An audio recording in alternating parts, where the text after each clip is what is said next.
ಬೆಂಗಳೂರು ಫಸ್ಟ್ಗೆ ಮತ್ತೆ ಸ್ವಾಗತ. ಬೆಳ್ಳಂಬೆಳಗ್ಗೆ ಬೆಂಗಳೂರಿನ ಮತ್ತಿಕೆರೆಯ ಮುಖ್ಯ ರಸ್ತೆಯಲ್ಲಿರೋ ಸುವರ್ಣ ಪ್ಲಾಜಾದ ಕೆಳಮಹಡಿಯಲ್ಲಿದ್ದ ಕಿರಣ್ ಎಂಬುವವರ ರಾಜಸ್ಥಾನಿ ಕಾರ್ನರ್ ಎಂಬ ಫರ್ನಿಚರ್ ಶೋರೂಮ್ನಲ್ಲಿ ಬೆಂಕಿ ಕಾಣಿಸಿಕೊಂಡಿತ್ತು. ಶೋರೂಮ್ ಒಳಗೆ ಇದ್ದ ಫರ್ನಿಚರ್ಗಳು, ಹಾಸಿಗೆಗಳು, ಕರ್ಟನ್ಗಳು ಬೆಂಕಿಯಲ್ಲಿ ಸುಟ್ಟು ಕರಕಲಾಗಿವೆ. ವಿಚಾರ ತಿಳಿಯುತ್ತಿದ್ದಂತೆ ಸ್ಥಳಕ್ಕೆ 5 ಅಗ್ನಿಶಾಮಕ ದಳ ವಾಹನಗಳಲ್ಲಿ ಬಂದು ಬೆಂಕಿಯನ್ನ ನಂದಿಸುವಲ್ಲಿ ಹರಸಾಹಸ ಪಟ್ಟವು. ಇದೇ ವೇಳೆ ಮಳಿಗೆಯಲ್ಲಿದ್ದ ಫರ್ನಿಚರ್ಗಳು ಪಟಾಕಿಗಳಂತೆ ಸಿಡಿತಾ ಇದ್ವು. ಅದರಿಂದ ಅಕ್ಕಪಕ್ಕದ ಕಟ್ಟಡಗಳಿಗೂ ಹಾಗೂ ಮೇಲ್ಮಹಡಿಗೂ ಬೆಂಕಿಯ ಕೆನ್ನಾಲಿಗೆ ಹರಡದಂತೆ ಎಚ್ಚರ ವಹಿಸಿದ್ರು. 2 ಗಂಟೆಗಳ ಕಾಲ ಹರಸಾಹಸ ಪಟ್ಟು ಬೆಂಕಿಯನ್ನ ನಂದಿಸಿದ್ರು. ಶಾರ್ಟ್ ಸರ್ಕ್ಯೂಟ್ನಿಂದ ಬೆಂಕಿ ಆಕಸ್ಮಿಕ ಸಂಭವಿಸಿ ಇರಬಹುದು ಅಂತ ಅಂದಾಜಿಸಲಾಗಿದೆ.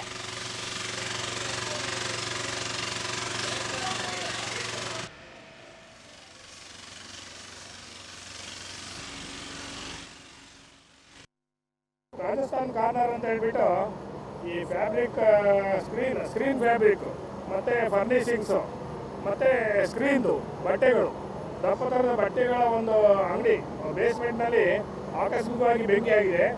ನಾವೆಲ್ಲ ಇದನ್ನು ನಮ್ಮ ಸಿಬ್ಬಂದಿ ಒಂದು ಸಮರೋಪಾದಿಯಲ್ಲಿ ಇದನ್ನು ಕವರ್ ಮಾಡಿಕೊಂಡಾಗ ತಕ್ಷಣ ಈ ಬೆಂಕಿ ಬೇರೆ ಕಡೆ ಹರಡದಂತೆ ಕಂಪ್ಲೀಟ್ ನಂದಿಸಲಾಗಿದೆ.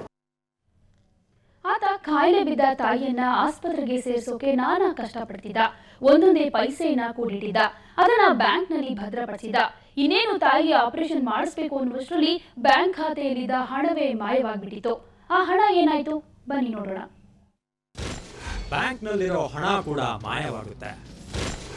ಅಕೌಂಟ್ಗೆ ಕನ್ನ ಹಾಕೋ ಖದೀಮರಿದ್ದಾರೆ, ಹುಷಾರ್. ನಿಮ್ಮ ಖಾತೆಯಲ್ಲಿನ ಹಣ ಸರಿಯಾಗಿದೆಯಾ ನೋಡ್ಕೊಳ್ಳಿ.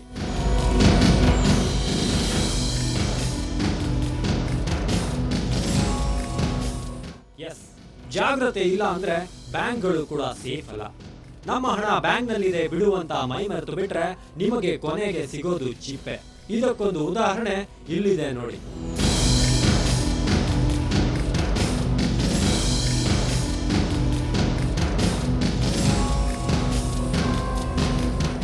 ಇವರ ಹೆಸರು ಭರತ್ ಪ್ರಸಾದ್.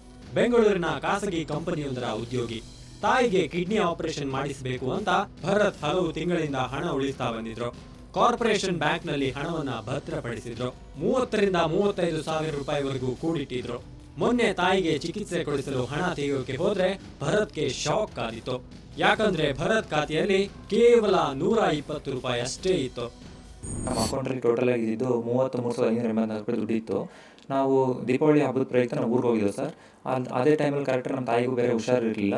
ಅವ್ರ ಚಿಕಿತ್ಸೆಗೆ ಅಂತೇಳಿ ನಾನು ಅರ್ಜೆಂಟಾಗಿ 20,000 ದುಡ್ಡು ಬೇಕಿತ್ತು ಅಂತೇಳಿ SBM state bank of Mysuru ಹೋಗಿ ನಾನು ದುಡ್ಡು ಡ್ರಾ ಮಾಡೋಕ್ಕೆ ATM ಹೋದೆ ಸರ್. ATM ಹೋಗಿ ದುಡ್ಡು ಡ್ರಾ ಮಾಡಿದಾಗ ಅಲ್ಲಿ ಏನಾಗಿದೆ ಅಂದರೆ ನನ್ನ ಅಕೌಂಟಲ್ಲಿ ಕೇವಲ 197 ರೂಪಾಯಿ ದುಡ್ಡಿದೆ. ಏನಿತ್ತು 33,584 ದುಡ್ಡಿತ್ತು, ಅದು 1 ರೂಪಾಯಿ ಅದ್ರ ಕೇವಲ ಅಷ್ಟಾಗಿದೆ. ಹಣ ಏನಾಯಿತು ಅಂತ ಪರಿಶೀಲನೆ ಮಾಡಿದಾಗ ಭರತ್ಗೆ ಪಂಗನಾಮ ಬಿದ್ದಿರೋದು ಅರಿವಾಗಿದೆ. ಯಾಕಂದ್ರೆ ಸಂತೋಷ್ ಎಂಬ ವ್ಯಕ್ತಿ ಅಂತರ್ಜಾಲ ಬಳಸಿ ಭರತ್ ಹಣ ಬಳಸಿದ್ದಾರೆ. ಭರತ್ರ ಡೆಬಿಟ್ ಕಾರ್ಡ್ ನ ಪಿನ್ ನಂಬರ್ ಹಾಗೂ ಕೋಡ್ ಕದ್ದು ಆನ್ಲೈನ್ ಶಾಪಿಂಗ್ ಮಾಡಿದ್ದಾನೆ. ಜಬಾಂಗ್ ಹಾಗೂ ಹೋಮ್ ಶಾಪ್ 18 ಮೂಲಕ ಆನ್ಲೈನ್ ನಲ್ಲಿ ಬೆಲೆ ಬಾಳುವ ಮೊಬೈಲ್, ಸೀರೆ, ವಾಚ್ ಹೀಗೆ ಹಲವು ವಸ್ತುಗಳನ್ನ ಖರೀದಿ ಮಾಡಿದ್ದಾನೆ. ಡೆಬಿಟ್ ಕಾರ್ಡ್ ನನ್ನ ಹತ್ರ ಇದೆ, ಪಿನ್ ಕೋಡ್ ನನ್ನ ಹತ್ರ ಇದೆ, ಸೇಮ್ ಎಲ್ಲ ನನ್ನ ಹತ್ರನೇ ಇದೆ.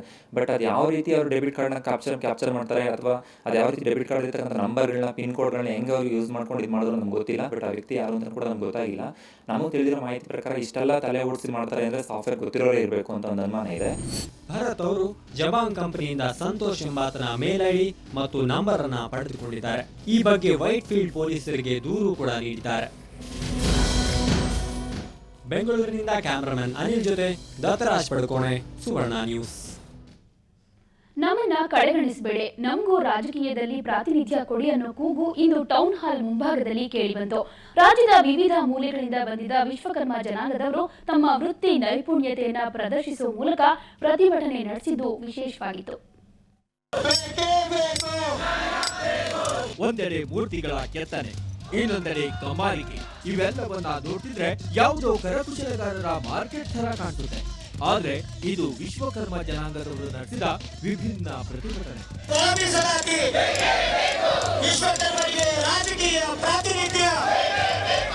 ವಿಶ್ವಕರ್ಮ ಜನಾಂಗಕ್ಕೆ ರಾಜಕೀಯ ಪ್ರಾತಿನಿಧ್ಯ ನೀಡಬೇಕು. ಸೆಪ್ಟೆಂಬರ್ 17ರಂದು ವಿಶ್ವಕರ್ಮ ಜಯಂತಿ ಹಿನ್ನೆಲೆಯಲ್ಲಿ ಸರ್ಕಾರಿ ರಜೆ ಘೋಷಣೆ ಮಾಡಬೇಕು. ಹೀಗೆ ಸುಮಾರು 8 ವಿವಿಧ ಬೇಡಿಕೆಗಳನ್ನ ವಿಶ್ವಕರ್ಮ ಸಮುದಾಯ ಒತ್ತಾಯಿಸಿದೆ. ಸಮಾಜದ ಮುಖಂಡ ಕೆಪಿ ನಂಜುಂಡಿ ನೇತೃತ್ವದಲ್ಲಿ ನಗರದ ಟೌನ್ ಹಾಲ್ ಎದುರು ಬೃಹತ್ ಪ್ರತಿಭಟನೆ ನಡೆದಿದೆ.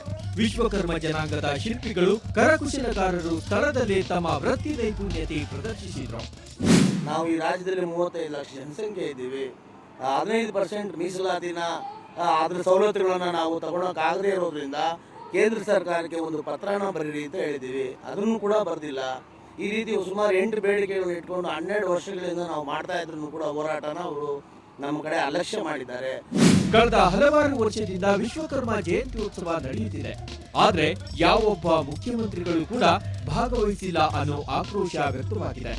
ಈ ಒಂದು 4 ರಾಜ್ಯ ಮಟ್ಟದ ನಾವು ಜಯಂತ್ಯೋತ್ಸವವನ್ನು ಮಾಡಿದ್ವಿ.